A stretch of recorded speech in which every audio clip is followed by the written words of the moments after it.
मनुष्यों में तेजी से बढ़ती राक्षस वृत्ति। राक्षसों ने भी सदा से ही की है ईश्वर भक्ति, लेकिन उनकी भावनाओं में कभी किसी का कल्याण नहीं रहा। अब राक्षसों के सींग नहीं होते, अब राक्षस मनुष्य वेशधारी, कोई समझाए तो गुर्राते हैं। सेकंडों में ही कई कई रंग बदल लेते हैं, कभी टाड़ने तो कभी गिड़गिड़ाने लगते हैं। छल कपट, बेईमानी, ईर्ष्या, ठगी, अपना धन परस्त्री, जुआ, नशा, झूठी प्रशंसा पाने आदि में लुटाना व अत्यधिक ऋण उठाकर मौज उड़ाना जिसे चुकाना ही ना हो।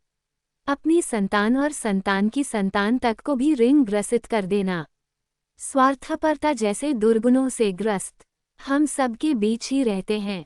आवश्यकता है उनकी पहचान करके उनसे दूरी बनाना और अपनों को उनके चंगुल से छुड़वाना नैतिकता होगी। अल्पविराम, ऐसे रक्त पिपासुओं को यदि रक्त ना मिले तब वो संबंध नहीं देखा करते जो उनके सबसे निकट है, तब वो उसी का शिकार करने लगते हैं, क्योंकि वह तो है ही रक्त पिपासु।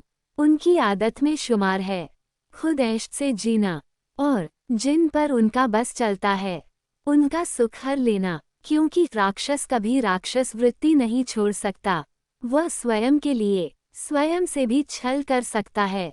क्योंकि मेरा मानना है राक्षस कभी कोई भिन्न प्रजाति नहीं रही है, जो अपने सुख के लिए दूसरों को अथाह कष्ट पहुंचाकर भी स्वयं प्रसन्न रहना चाहता है। वही राक्षस वृत्ति है या वही राक्षस है।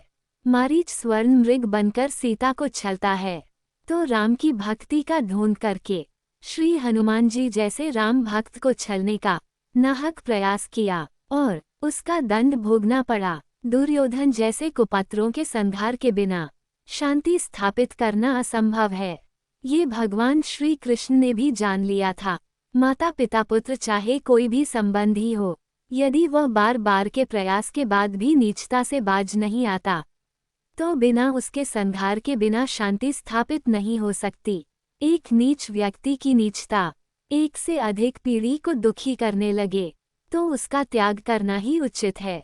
यदि समाज अपना दायित्व समझे तो उसे असामाजिक तत्व घोषित किया जाना चाहिए, क्योंकि एक शल्य चिकित्सक को जब ये सुनिश्चित कर लेना पड़ता है कि कोई शरीर का अंग सारे शरीर को शीघ्र अति शीघ्र नष्ट कर डालेगा, तब उस अंग को काटकर शरीर से अलग करना उसकी मजबूरी कहे या उसे व्यक्ति की सुरक्षा का और कोई उपाय प्रतीत न होना कह सकते हैं, अतः उसे समय रहते काटना जरूरी है। भगवान बार बार कहते हैं, अनाचार के विरुद्ध ना बोलना, अनाचार के साथ खड़े रहना भी अनाचार ही है। इतिहास गवाह है, जब जब हमने उदारता दिखाकर नीच दुष्टों को क्षमा दी है, तब तब उन्हीं दुष्टों ने सदाचारियों को समूल नष्ट करने का भरसक प्रयास किया है।